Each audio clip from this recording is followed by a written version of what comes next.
Hello everybody, back here again for another vlog a day, and today is Sunday the 20th, and today was a stunningly beautiful day outside. The weather was absolutely gorgeous.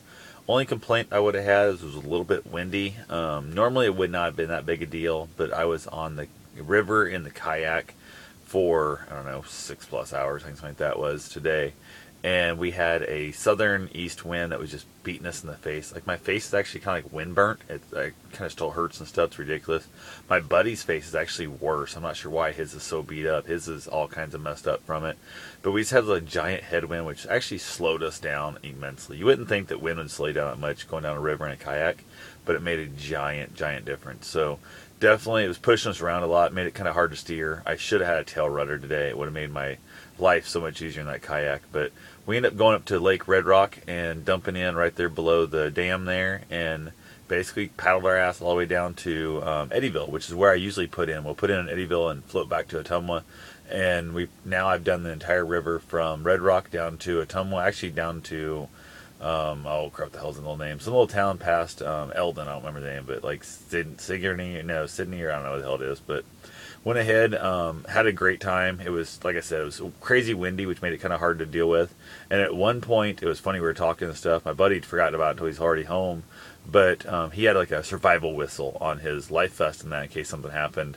And it was pretty good because the fact he was back a ways behind me. He don't know how far, but the wind was blowing straight in my face really hard like it was. And so he took his whistle, I said, and blew the whistle as loud as he could, and I didn't even turn around or nothing. He asked me if I heard it, and I said I didn't hear a damn thing. So just a handful of yards away, I'd say maybe 25 yards, maybe 30 yards the most I was ever away from him, the wind was blowing so hard that I could not hear a guy blowing a survival whistle behind me as loud as he could. So that gives you a general idea of what it was like for the idea of how crazy the wind was out there. We saw some really cool animals and stuff. Saw some bald eagles, bunch of cranes, of course, tons of seagulls and stuff. And I took off on a couple little jetties, like little inlets, like little islands in the river. Kind of shot down a couple of them, and it was funny because both of them were shorter, but much slower because the current was much slower in there. One of them was a real long. I thought it was actually going to dead out. The current got so slow there. Thought I was going to paddle back out of it. My buddy went way around it to the point he made up like 0.09 miles in that little chunk right there alone. And farther he went than I went.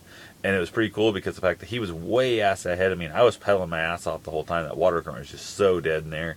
But it was some really cool views.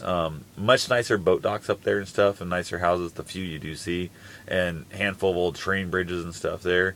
There was one spot we came through, and I hate to call it hydraulics or stuff. It's like what they call wash tubs.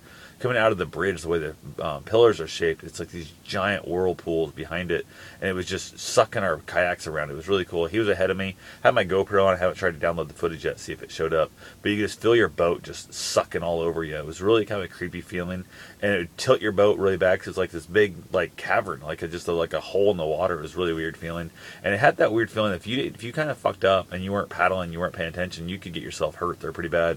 Or if you got sucked into that in like a tube, you might just sit there and spin around forever because I don't know how you would get enough paddling with just your hands and stuff to get back out of that hole. So definitely kind of cool. We talked about going back upriver and coming back down into it again, but we didn't. I think what we'll do if we find that, I'd like to actually get somebody up on the bridge and film that from above so you can actually see the water turn going.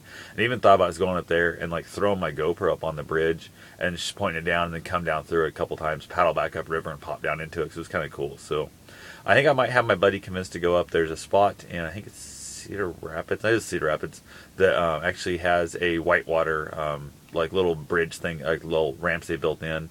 The DNR actually closed the entire river off, poured in all the concrete and stuff to make the whitewater rapids, and then opened the river back up, and they rent kayaks and stuff. I wouldn't want to take my big kayak in there, get too beat up, and also the fact that it's just too long. It's not easy handling that kind of junk, but they rent the little small whitewater kayak. So I'm going to try and convince him to go up there sometime soon and knock that baby out this fall still too. So I think that'd be a lot of fun. But other than that, just like I said, paddled our ass off all day, got back home. His wife came and picked us up, which is funny because we got to where we were. We didn't realize how close we were to where we're getting out, and we almost missed it. There's no signs, there's nothing. It kind of sucks there. But went ahead and basically got out, and we called her and said, hey, we're out, we head up here, blah, blah. And she goes, oh, I'm really close. I'm already on my way up. She'd gotten bored, knew it was going to be around that time frame, and it came up, which was kind of cool. So that worked out really well. So I went ahead and got that done, hopped in the truck, Headed home, got stuff put away. Didn't bother washing. I'll wash it tomorrow. My shoulder and my elbow is jacked. I guess that 50-miler beat me up more than I thought it did, racing that 50-mile race in Kansas last weekend.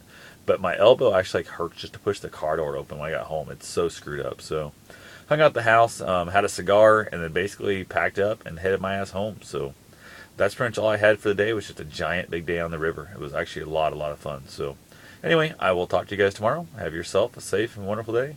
Thanks for watching.